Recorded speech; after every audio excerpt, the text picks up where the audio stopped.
Ben Ozan Gündüz Oral. Çiftliğimizin adı Aden Asmalı Çiftliği. Aslında ailede bu işi yapan herhalde 4. jenerasyonum ama çiftliğin bu ticarileşme hikayesinde ilk, ikinci, 1,5. jenerasyon diyelim. Çiftliğimiz yaklaşık 720 dekar üzerinde kurulu.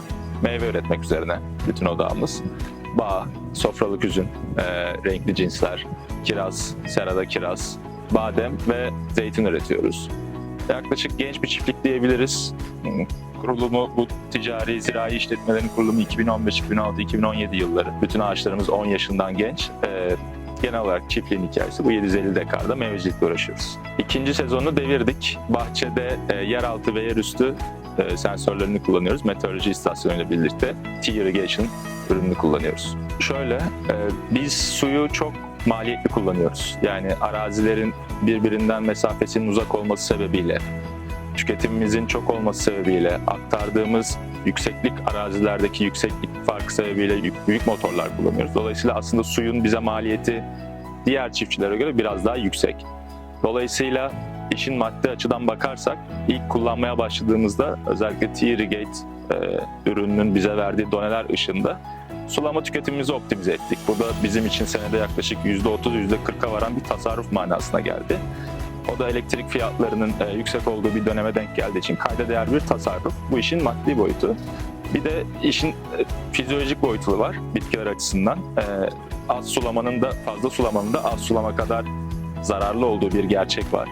Dolayısıyla aynı zamanda toprağın altındaki oksijen, su dengesini korumamızı sağladı. Kökleri daha rahat ittirmemizi sağladı. Üründe kalitemiz arttı, maliyetlerimiz düştü.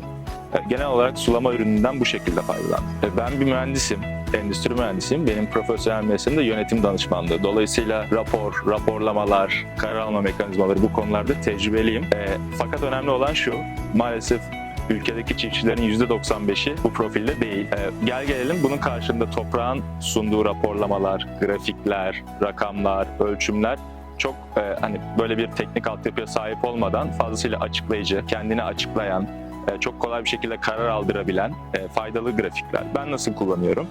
Ben her gün bakıyorum. Bazen günde 3-4 defa bakıyorum. Düzenli olarak toprak ürünlerinin bana verdiği seviyeleri kontrol ederek sulama süreme, sulama sıklığıma ve dahi önümdeki planlamalara karar veriyorum. İşte havaya bakarak, yaprak nemliliğine, rüzgara bakarak, ilaçlama saatlerine vesaire. Artık hani teorikte bildiğimiz bilgileri, ilaçlama şu saatte yapılır, su bu saatte verilir, bu kadar saat verirsen bu toprakta bu kadar derine işler bilgilerini böyle kantitatif bir şekilde de kontrol etmemize yardımcı oluyor.